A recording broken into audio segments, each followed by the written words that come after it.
So friends, students, हमने एक introduction देख लिया था इलेक्ट्रिक चार्ज एंड फील्ड को लेकर।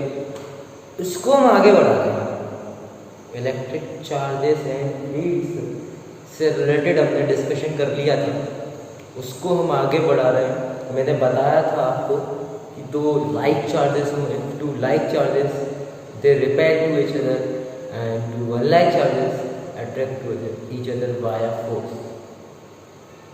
अब वो फोर्स का मैग्नीट्यूड क्या होगा, अब वो फोर्स का डायरेक्शन क्या होगा, उसको डिस्कशन करना है।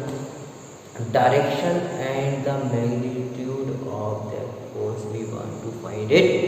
हम उसके मैग्नीट्यूड और डायरेक्शन को क्या करना चाहते हैं, हम उसके मैग्नीट्यूड एंड डायरेक्शन को क्या करना चाहते हैं, फाइंड करना चाहते हैं। चलिए, सबसे पहले ये मैग्नीट्यूड एंड डायरेक्शन का डिफाइन किसने किया?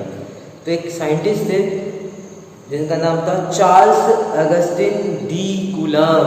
उन्होंने Coulomb's square inverse square law नाम की एक चीज हमें इसका नाम है, मतलब एक्सप्लेनेशन दिया, चीज है उन्होंने एक्सप्लेनेशन इसका दिया कूलम्ब इनवर्स स्क्वायर लॉ का। ये क्या है? ये बताती है कि उस फोर्स का मैग्नीट्यूड और डायरेक्शन क्या होगा। कौन से फोर्स का? अट्रैक्शन फोर्स का और रिपल्शन फोर्स का। जैसे अगर मैं मान के चलूँ दो चार्जेस हैं, अगर मैं इसको डिफाइन करने की मैं कोशिश करता हूँ, उन्होंने क्या बोला आप लोगों तक पहुँचते तो बताना बात कि ए और बी दो ऑब्जेक्ट हैं। ए पे मान के चलो Q1 चार्जेस है और बी पर मान के चलो Q2 चार्जेस। कोई चार्जेस है, मुझे नहीं पता उनका मैग्नीट्यूड डायरेक्शन क्या है, मुझे नहीं पता। मुझे ये पता है बस कि ए जो चार्ज, ए जो पॉइंट है उस पर Q1 चार्ज है, बी जो पॉइंट है उस पर Q2 चार्ज है, इनके बीच की डिस्टेंस है r। What is the distance between the A and B? That is r। The distance between two charges is r। अब इनके बीच में रिपल्सन फोर्स होगा, ये अट्रैक्शन फोर्स होगा, डिपेंड करेगा उनके पॉजिटिविटी और नेगेटिविटी का। अगर दोनों पॉजिटिव चार्ज हैं तो रिपल्सन होगा, ऑब्वियसली बात है। जो नेगेटिव चार्ज है तो भी रिपल्सन होगा, but if one is positive and another is negative then it is attraction force. हम उसका मैग्नीट्यूड निकालना, अट्रैक्शन रिपल्सन तो हमें पता रहेगा कि पॉजिटिव लाइक होंगे तो रिपल्सन होगा और अनलाइक होंगे तो अट्रैक्शन होगा। चलो, अब उसके हमें फोर्स का मैग्नीट्यूड कूलम्ब अंकल ने कैसे बताया? कूलम्ब अंकल ने बताया कि इनके बीच में जो फोर्स होगा, इनके बीच में जो फोर्स होगा उनका मैग्नीट्यूड होगा, वो कैसा होगा? उनका मैग्नीट्यूड जो रहेगा वो डायरेक्टली प्रोपोर्शनल होगा। ताकि उनका मैग्नीट्यूड जो होगा वो क्या होगा? Directly proportional to force, directly proportional to कैसा रहेगा? Product of charges. It is similar to the gravitational force, जो कि क्लास 11 में चैप्टर नंबर 11 में हमने पढ़ा था, 8 या फिर 11 चैप्टर था ग्रेविटेशन। उसमें हमने क्या पढ़ा था? Newton's law of gravitation. क्या पढ़ा था आपने? Newton's law of gravitation. उसमें बताया था फोर्स ऑफ अट्रैक्शन, उसमें रिपल्शन नहीं था, इतना याद रखना है। ग्रेविटेशनल फोर्स और इसमें क्या डिफरेंस है? उसमें दो मासेस के बीच में हम फोर्सेस डिफाइन कर रहे थे, जो कि उनमें अट्रैक्शन फोर्स ओनली था।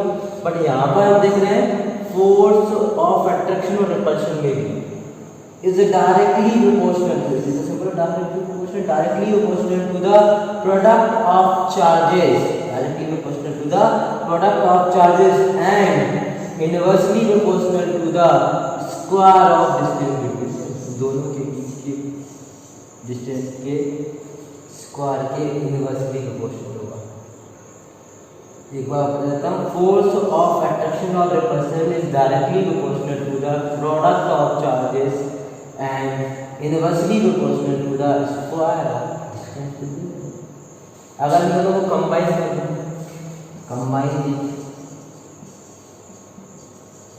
कंबाइन करता हूँ तो कंबाइन कैसे करूँगा?